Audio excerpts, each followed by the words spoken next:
رکن دوم از ارکان ایمان، ایمان به ملائکه ها است که فرشتگان الله سبحانه و تعالی. ایمان بر این 6 رکن اساسی، ایمان به ملائکه ها، به وجود داشتن آنها که عالم غیب هستند، دیده نمیشوند و الله سبحانه و تعالی اینها را از نور آفریده است. و الله در شأن ملائکه میفرماید که لا یعصون الله ما امرهم و یفعلون ما یؤمرون. آنها فرشتگان به الله عصیان و نافرمانی نمیکنند و آنچه که امر کرده شده است آنها را اجرا میکنند. در اجرای فرمان الله سبحانه و تعالی هیچ تنقیصی ندارند، در حال اجرا میکنند. در سوره تحریم و در حدیثی که مسلم روایت می‌نماید در بیان شأن ملائکه ها، رسول الله فرمود خلقت الملائکه من نور، به درستی که ملائکه ها از نور آفریده شدند. و خلقت الجان من مارج من نار، و جن ها از آتش آفریده شدند. و خلقت الادم مما وصف لكم، و آفریده شد آدم از آن چیزی که برایش وصف کرده شد. الله وصف کرده آفرینش آدم را از مرحله ها، از طین، از لای، از خاک.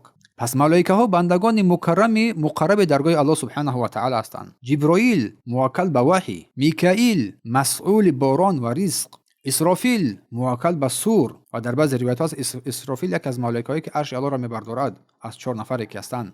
ملک الموت، ما عزرائیل میگیم، این نقطه عزرائیل این در یگان کتاب ذکر شده نیست، بلکه نامش ملک الموت است. این کلمه عزرائیل از ذهن خود دور بسازید. ملک الموت که ملک الموت با گرفتن ارواح بندگان، تمام ارواح، تمام هستی که جان دارد، قبض روح آنها با فرمان الله در دست جبرائیل علیه السلام است که با خود چیز با لشکریان دارد. و ملائکه ها زیاد هستند که وظیفه های گوناگون را دارند. همین گونه نیست چگونه که در حدیثی که اومده است والبیت المعمور فی السماء السابع، گفتند بیت المعمور، خانه معمور در آسمان هفتم است، در بالای کعبه. یقابل الکعبه، در مقابل کعبه است در آسمان، که هر روز 70,000 ملائکه داخل این بیت المعمور میگردند. لا یعودون الیه ابدا.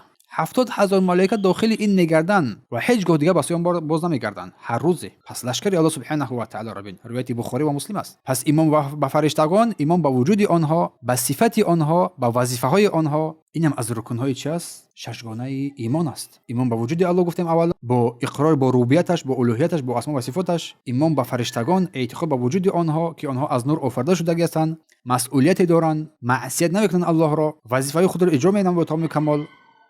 پس مسلمان حقیقی کسی است که به این ارکان با قلب و زبان، با عمل و تصدیق و ارکان تسلیم است، تسلیم می‌گردد. و سپس رکن‌های بعدی، ایمان به کتاب‌ها، ایمان به پیامبرها، ایمان به روز آخرت، از این شاخه عبارت هستند که مؤلف در اینجا بیان می‌نماید. پس از بیان مسئله ایمان که رکن اولش ایمان به الله بود، سپس ایمان به ملائکه ها بود، از این ارکان 6 گانه، سپس ایمان به کتاب‌های الهی می‌شود. ایمان به کتاب‌های الهی قرار می‌گیرد. و ایمان به ملائکه ها، فرشتگان، اعتقاد عمومی نیست، بلکه مفصل باید ما با این ملائکه ایمان داشته باشیم که 4 چیز در بر میگیرد. ایمان با وجود آنها، عالم غیب هستند، و ملائکه ها عالم غیب هستند، موجود هستند، پیدا هستند، مخلوقات الله سبحانه و تعالی هستند، زنده هستند، از نور آفریده شده هستند. ایمان با نام‌های آنها از ملائکه ها که هر کدامی که الله سبحانه و تعالی با پیامبر نام آنها را به ما رسانده است، جبرائیل، میکائیل، اسرافیل، ملک الموت، مالک النار و کراما کاتبین، و آنهایی که ما نامهای آنها را اصلا نمیدانیم از ملائک، بر همه آن ایمان می‌آوریم. ایمان با صفات‌های آنها،